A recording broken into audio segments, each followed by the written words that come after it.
Kaylen, how's your days going today? Good. How about yourself? It's just peachy. It's beautiful weather out here. Today, at least, when not maybe not when this is recording, but it's actually doing fantastic here too. I get to look outside and see like my grass is like nice and lush too. It's like the best feeling in the world. Mhm. I know you take a lot of time on your yard. We do. Yeah, that's the good thing about living in a condo is we have somebody that takes care of our yard here, and it's actually the people that are on the call with us. They are fantastic at doing it. Maybe it's not them, maybe it's some of their workers, but it looks fantastic here. Even with the dog poop and everything else, it still looks great too. So welcome, Matt and Jen. How are you? We're good. Good. Good to hear that you're loving the condo maintenance. And some people are like, I don't want to pay those HOA dues, and I will pay double if I don't have to take care of any of that. It's great. Right, especially that snow in the winter. Oh, when it's like -10 outside and I can look outside and your people are doing it for me, I'm like, I feel so bad for them, but I feel so good about not having to do it myself. Like, You must be great. up early because we're usually at your place like at 3 in the morning. You are. I know. We can hear you scrape, and sometimes you wake me up, but I need to get out of bed anyway. So it's fantastic. Yeah. Love it. Well, welcome, you guys. Do you want to tell us a little bit about yourselves, about your business, all of that fun stuff? Yeah. Sure. So we own Wells Hollow Landscaping. We started back in 2008. I went to school at Iowa State, and I kind of fell into horticulture by accident, I guess. I took an elective class my sophomore year and did an internship in another field and found out that was not for me. So went back to school, switched to horticulture, graduated in 2005 with my landscape design nursery production degree. We lived in Des Moines for about 5 years, and that was 2008. The housing crunch was coming through, and Jen was in new home construction. I was working for a landscape architect. Both of our jobs we felt weren't possibly threatening. Just like I wanted a fresh start, get out of there. So we moved to Waverly in 2008, and it's grown. It's been a great thing. Our bread and butter is residential design build. We've gotten now into landscape maintenance through kind of starting building our book of business in that design build area. We're pushing more into commercial end of it. We're probably a 50-50 split in commercial projects to residential design build now. So it's been great. We have 23 full-time employees as of today. So good. Nobody quit. There we go. Nobody's quit today. I did that over. But it's all good. Jen? Yeah. I'm also a graduate of Iowa State. That's where we met. I was very not in landscaping. My degree is in journalism and public relations. I started in business, and then I just liked to write a lot. So then I ended up in journalism. Thought I'd be an editor at a New York magazine, but I like Iowa too much. So we stayed here, met Matt there, and then ended up in Des Moines, and then ended up here. And in about 2012, when we had our second baby, it was to the point where Matt needed more help in the business, and I kind of had wanted to change, so made the leap into working together. But here we are 12 years later, and it's working all right. So you didn't say it was working great. You just said it was working all right. Like some days are probably better than others when you work with your spouse. Yeah. Yes, absolutely. Totally. Yep. But for the most part, I mean, when it comes down to it, no one's going to care more than we do. So yeah. Always have the best for the business in mind. So it's good. And I definitely have learned a ton about landscaping and plants throughout the years. So more than you've ever wanted to know before, probably. Right. Yeah, it's been great. It's been a journey. We both learned together. It's both of our strengths seem to complement each other well. So it's great. Yep.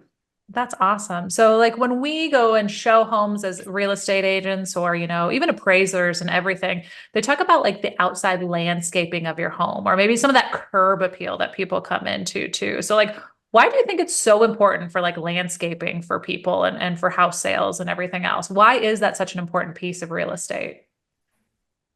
I honestly believe like most of the time that house is sold in the first couple minutes they drive up to that home. And that curb appeal, that's all part of it, I guess. And being able to see that kind of come through is one of our strengths, I guess. So kind of our journey, as you were to call us, we would come out, we would visit your property and draw up a plan and get what you want. And that's one of the questions we ask, actually. One of the first questions we asked, I mean, do you plan on selling your house in 5 years? And so a lot of times we will change that up depending on what that customer says, what they want to do.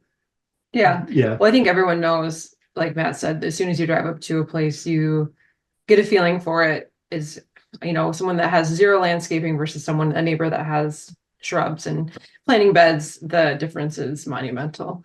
So I think just from the way you feel about it, it's going to make a big difference in whether you like the house or not, regardless of what it looks like on the inside.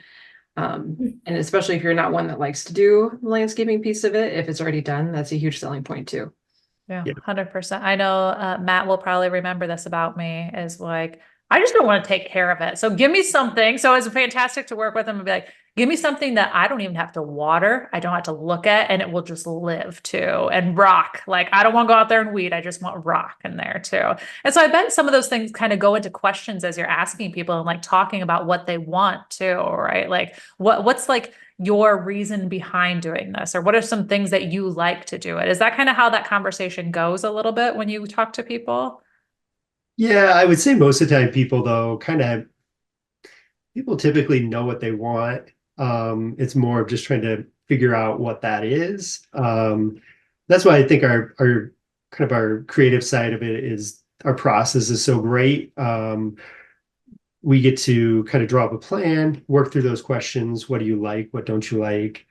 How much maintenance were you willing to tolerate? That's yeah, a good one. yeah. Straight lines. Jess, you'll dial in on that, I'm sure. Absolutely, 100%. Straight lines, gray rock, so it's kind of all that thing, the taste of what that homeowner wants. And sometimes you're not thinking of that. Like if you're going to sell your house in 5 years, you're thinking more of big picture. There have been studies that have said, that curb appeal can increase your value of your home 5 to 10%. I honestly believe it can do it even more than that.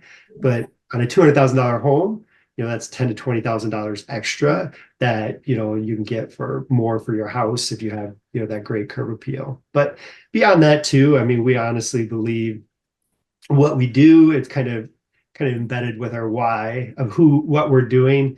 I mean, we all need to kind of dig back into what are we doing? Are we making a difference? But kind of our why is creating the backdrop to your memories that give peace, serenity, and clarity by enhancing your outdoor oasis. And that kind of stemmed, I mean, my passion, all my childhood memories, I kind of go back to, I was outside. And so all those things that I kind of remember, I feel like we get to give our customers, our clients, homeowners, we get to give that back, whether it's in a commercial space or your home, just something you have pride in and feel good about when you're walking around. Have you ever had like a really weird request, like, oh, make mine into an English tea garden or something like that? Have you ever had like a really weird request that you're like, okay, we'll see what we can do? Yeah, I mean, yeah, you get all sorts of gamuts, and that's kind of all starts in that design, and having that homeowner kind of see that.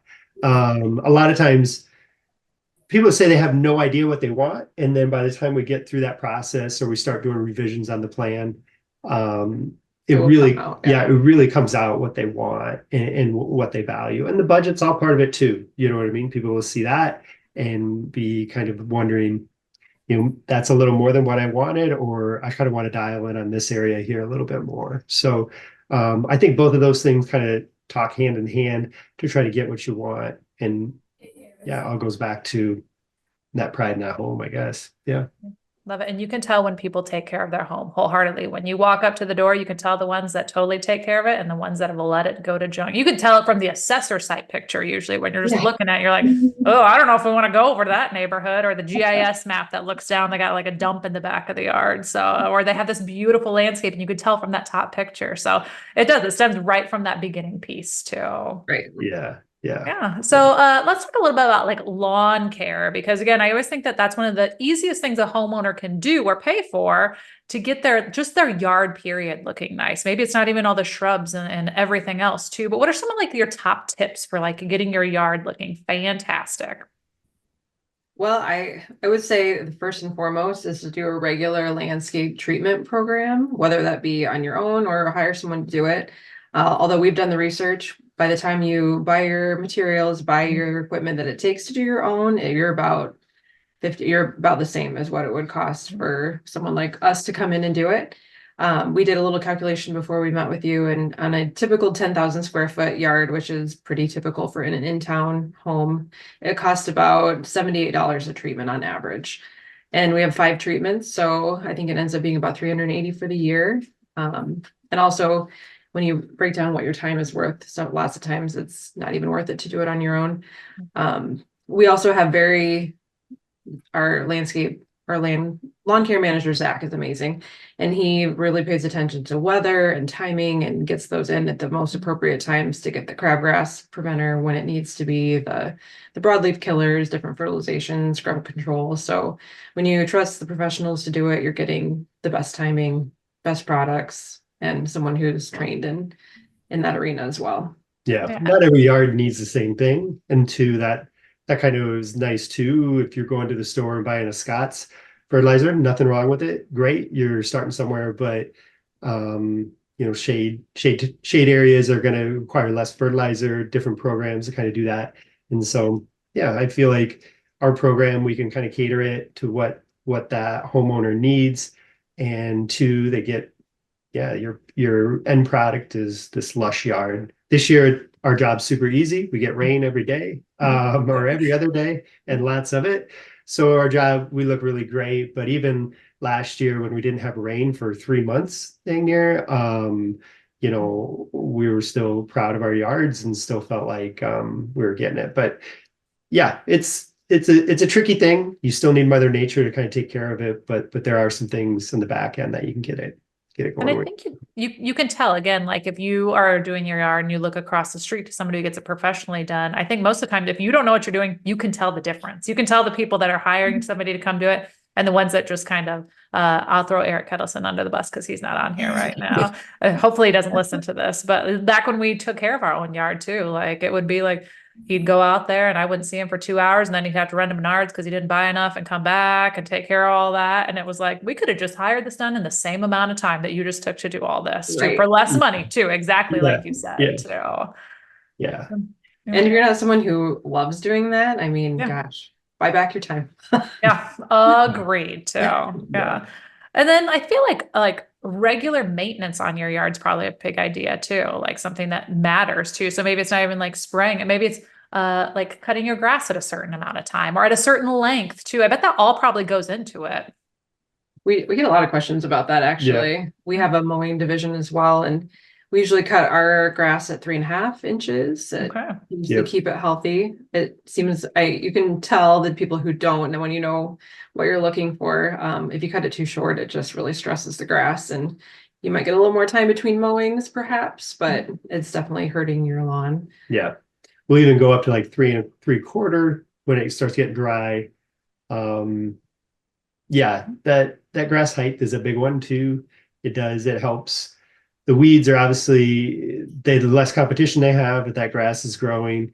They are growing in there. You do get that better deep green, kind of blue yard that people really do want. And typically if you get on that yard, it's cut longer. It does seem like if you've been cutting your yard short, it does seem like you're not cutting it, but once that grass kind of gets conditioned to it, it's the best thing for it. So typically, how many times do you recommend people cut their grass? Maybe there's not a specific amount of times because it depends on rain. It probably depends on weather and all the rest of the stuff too. Is there any like thought process that goes into that?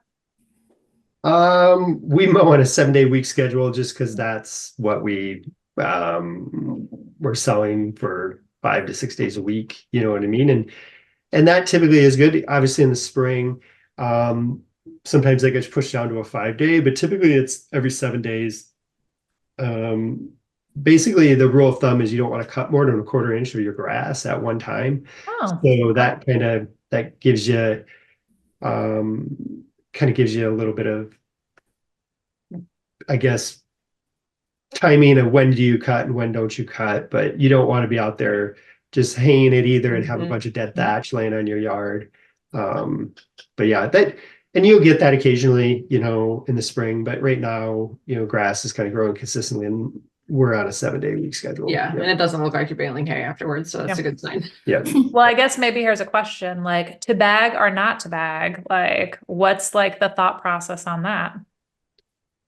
Sorry, I'm getting off topic here, but I'm No, it's curious what your okay. thoughts are. We get Yeah. that question a lot too, actually. Yeah.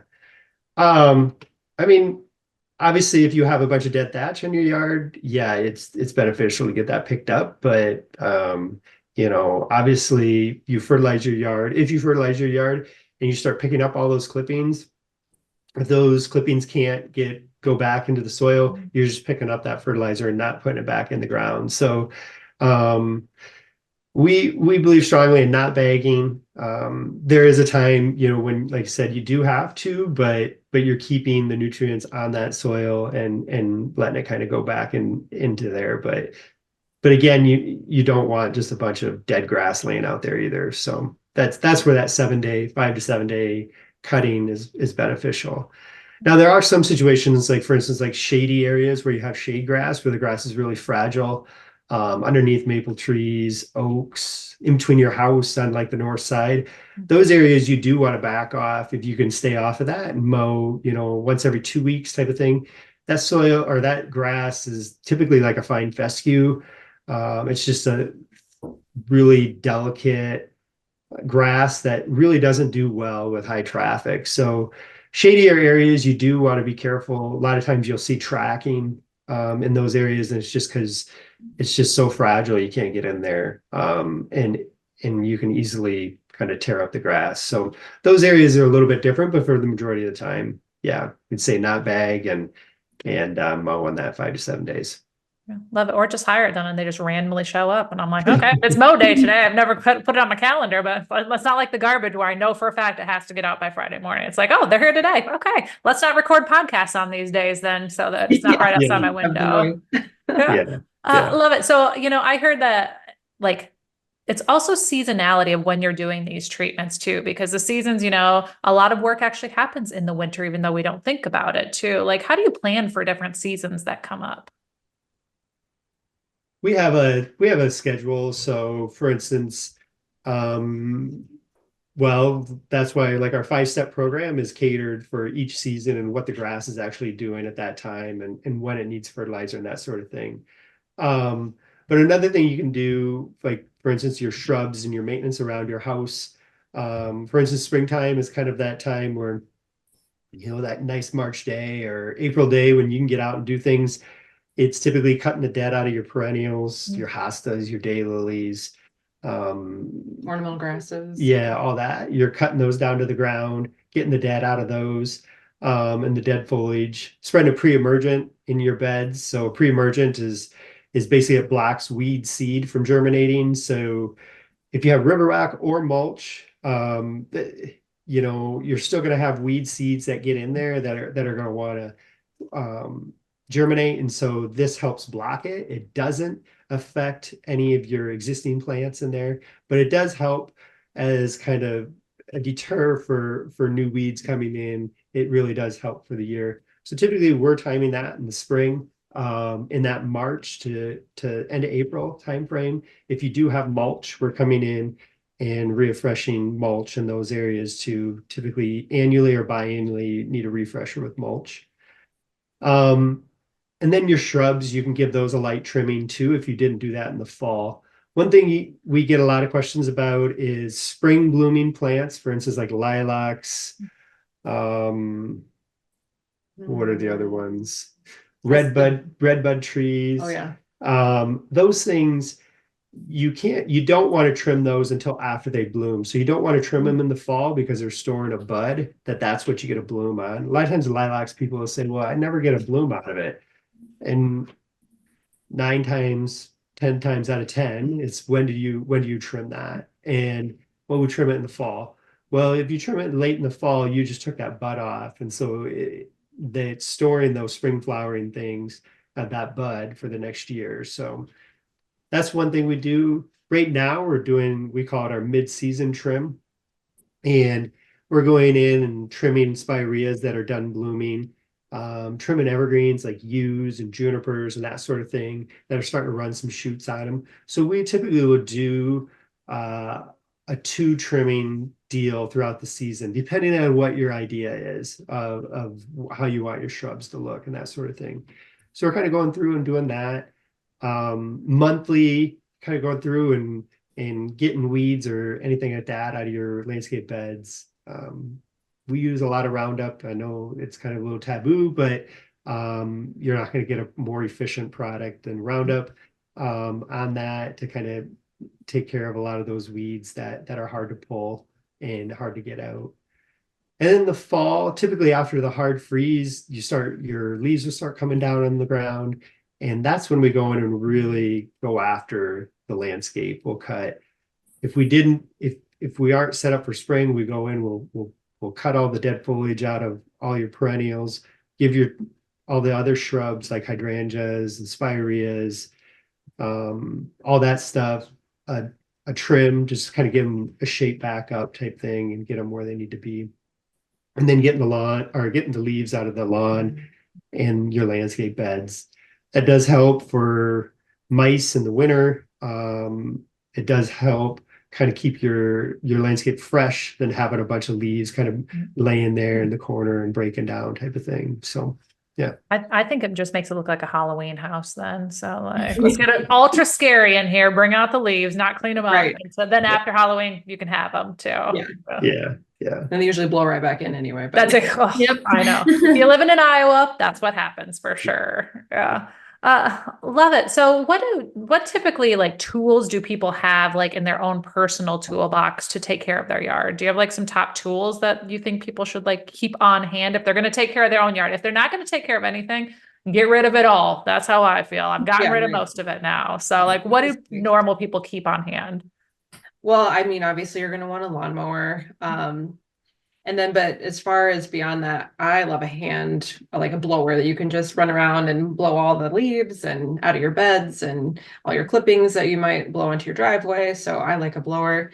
A hand pruner is great for just hitting your shrubs or even your annuals. So you need to deadhead. I use that all the time. A hedge trimmer is amazing if you're doing your fall maintenance and just want to take down all your perennials and shape your shrubs, rakes, and then maybe a basic saw to kind of do some tree trimming and stuff like that. Anything you would add? No, just a nice sprayer if you do have some areas where you can spray some Roundup and that sort of thing. But yeah, another one we like is obviously some sort of a debris bag. That's always whatever that is. There are some nice tarps you can have. There are some nice like fold up bags that we use a lot on our crews. Just putting leaves and clippings and that sort of thing in just to kind of keep it where it needs to be. Yeah. So what do you typically do with your clippings? Do you burn them? Do you compost them? I'm always curious as what people do with them. We compost. We do kind of recycle our own dirt. We have a dirt screener.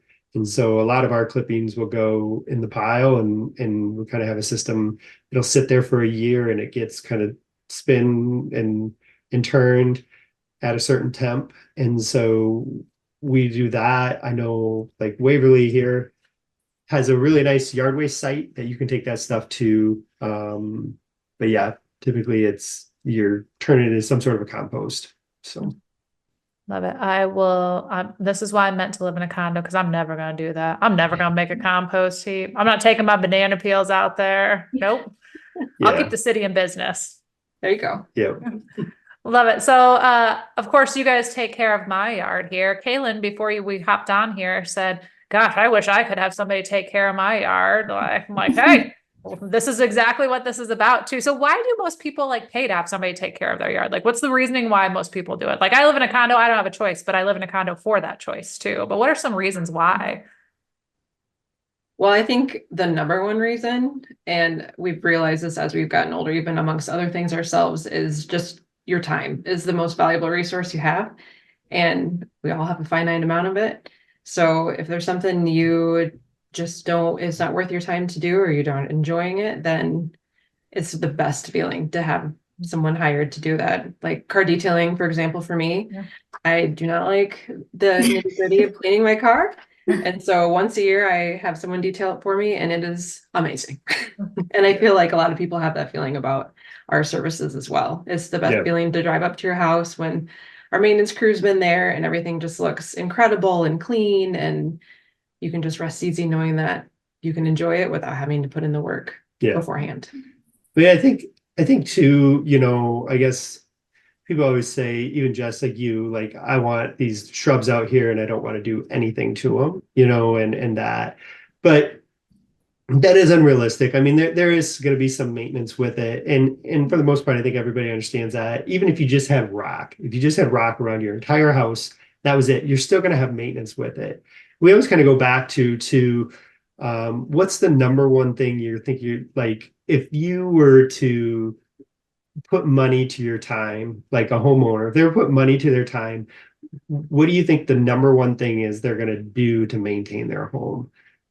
And a lot of times we think it's typically mowing your yard. I mean, you think about how many hours you mow your yard a week, and maybe it only takes you an hour. I don't know, but most of the time it takes somebody an hour to 2 hours a week. So you do that for 26 times. I mean, where are we at then? We're at like 50 some odd hours. I get it. Like cleaning your house inside, it's probably there too, if you were to put some time on that. But so, and that's kind of where we come in, if you only have an hour or two a week and you just want to sit on that mower and blank out, well, a lot of times we come in and help you with all those other things. And even if we're taking care of it, you're still going to have some things to do, but at least it's not so overwhelming when you come home. It's like, oh, I just got to pull a few weeds. My yard's already fertilized, or my bushes are already trimmed. It just kind of helped get me started for the year. And now I can now all I got to do is maintain it versus we all procrastinate. I'm probably the worst, but sometimes just getting started on something is the first thing you got to do. And if somebody can help you get started, a lot of times just keep the ball rolling. It's a lot easier. So. When we used to have like an acre of land, I once went out there and mowed the yard once. As I say, one time I went out there and mowed the yard, and I told Eric we were on a riding lawnmower. I said, God, I had been going about 45. I just had that sucker floored going there. And he said, Jess, I think it only goes up to like 13 miles an hour. And I said, I thought I was going way faster than that because I got that sucker done in like no time flat. And it looked like I had it done in no time flat too. There was not a good spot in that whole thing. So I got kind of fired from doing the yard, which is a good thing why we live here now, probably too. But your guys are fantastic. They go out there, they know how to run it. They tootle around. They do a fantastic job out there too. Yeah. Yeah, they're definitely detail oriented and well, all our staff, the maintenance and the lawn care and the whole gamut. But yeah, they definitely have the eye for the detail, which is what you need when you're doing that service. Love it. So let's say that somebody was ready to pull the trigger, wanted to get you for your services. How do they do that? What's the best way to get a hold of you and start to talk through that? Probably the easiest way, well, two ways, I guess. You could go on our website and we have a form that you can it's a Google form you fill out and it goes right to our inbox. And then we reach out to you, or you can call us. Our number is 319-404-9133. And that gets you the same result too. We'll just take your info and reach out and get you pricing, and we can take it from there. Yeah, absolutely. Love it. So how, like lawn maintenance, how is that typically priced? Is it like per square foot of your yard? Is it what you want done and then a per square foot? How does that typically work? We typically offer the 5-step program, and you can pick what you would want with that. Obviously, like anything in life, if you're doing all 5, you're going to get more out of it, but we get it sometimes.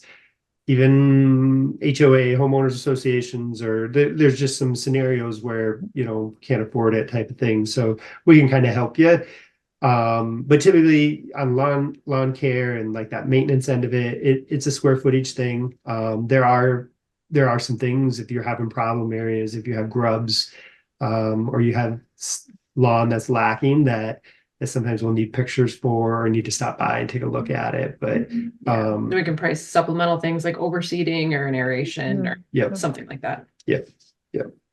I think the other thing is people don't realize there are different types of grasses too. Like I know, not to name names, but somebody who also lives in my house that does some yard maintenance sometimes didn't know that there's different types of grasses. So spread some extra grass out there and it did not look the same too. So even to have that knowledge behind you is fantastic, because Evidently it's not bluegrass or whatever the heck you got here too. Yeah. Yeah. It's probably a cheaper bag of seed. No, I'm just saying, but yeah, sometimes you, yeah. Love it. So I have a question for both of you, just kind of randomly too. So Matt, you said you went to college for something and then horticulture became your thing. What did you go to college for, like originally, that then turned into horticulture? Yeah, I was animal ecology, No, no. and kind of dialed in on like hydrology. So it's like the movement of water. I did an internship for the Wyoming Game and Fish, which was a really sought after internship. I think I was one of 300 people that got picked for this.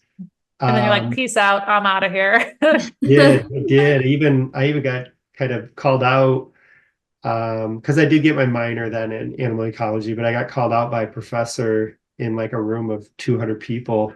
Yeah, I didn't. Most people, like, if you got a job, you would have a job. If you got an internship, you would have a job with them, and it was really sought after. And it wasn't for me. So yeah, I got called out in it, and I don't know. I'm happy. I do enjoy what we do. I love the business end of it, in kind of our team building. You know, our employees, our customers.